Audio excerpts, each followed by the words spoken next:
Assalamualaikum warahmatullahi wabarakatuh. Kembali lagi bersama saya Alvan Sulazar Simangunsong. Di video kali ini saya akan membawakan materi tentang manajemen bisnis.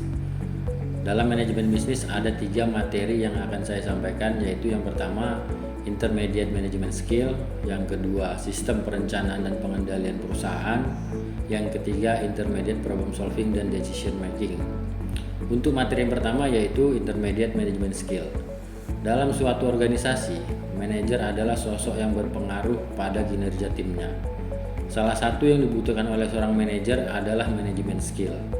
Manajemen skill adalah kemampuan untuk mengorganisir, memimpin, dan mengelola pekerjaan serta tim sehingga proses input dan output dapat berjalan optimal.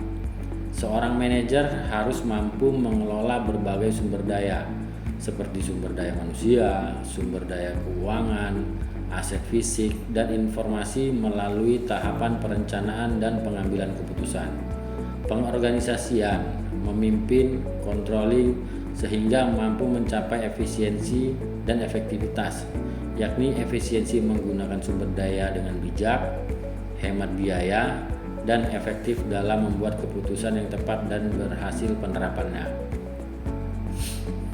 Selanjutnya, sistem perencanaan dan pengendalian perusahaan.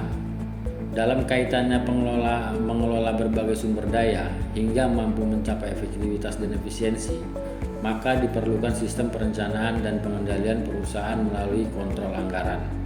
Dalam hal ini, karena fungsi anggaran adalah sebagai alat dalam menyelaraskan rencana strategis, koordinasi, bagian dari aspek pertanggungjawaban, dan dasar evaluasi kinerja, sehingga tujuan utama dalam sebuah perusahaan dapat tercapai. Adapun komponen dari anggaran operasional adalah sebagai berikut. Yang pertama, anggaran pendapatan, meliputi proyeksi pendapatan, proyeksi harga jual, dan risiko ketidakpastian. Untuk di regional 3 sendiri, pendapatan perusahaan didapat dari penjualan CPO, penjualan inti, kernel, penjualan karet, ada yang baru juga untuk penjualan bibit. Yang kedua, anggaran biaya produksi. Anggaran biaya produksi terdiri dari biaya pemeliharaan, biaya pemupukan, biaya panen, biaya angkutan, biaya pengolahan, biaya transportir, dan biaya lain-lain. Yang ketiga, ada beban SDM, administrasi, dan umum. Beban umum ini biasanya untuk karyawan sakit, pensiun, dan lain-lain. Yang keempat, ada biaya penelitian dan pengembangan. Pada topik intermediate problem solving, seorang manajer harus berpikir sistem, yakni melihat permasalahan secara kompleks, memahami bahwa organisasi adalah sistem yang terbuka, yang mana komponen teknologi, ekonomi, sosial budaya, demografi, politik, dan hukum saling berkesinambungan satu sama lain.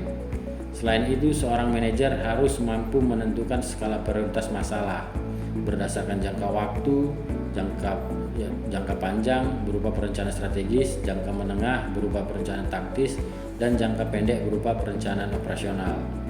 Sedangkan berdasarkan tingkat kepentingan atau urgensinya terbagi menjadi 4 kuadran, yakni penting tidak dan mendesak, penting tetapi tidak mendesak, tidak penting tapi mendesak, dan tidak penting dan tidak mendesak. Adapun masalah manajer terbagi menjadi 3 level manajerial, yaitu top management, middle management, dan operational management yang dapat diselesaikan berdasarkan tupoksinya. Kemudian metode pendekatan dinamika sistem yang digunakan meliputi identifikasi masalah, konseptual sistem, formulasi, analisa, dan pengembangan kebijakan, serta terakhir yaitu penerapannya. Hal-hal tersebut yang harus dilakukan dalam melaksanakan manajemen bisnis yang perlu dipahami dan dijalankan agar efektivitas dan efisiensi perusahaan dapat berjalan dengan baik. Demikianlah video saya kali ini, semoga bermanfaat untuk kita semua. Terima kasih. Wassalamualaikum warahmatullahi wabarakatuh.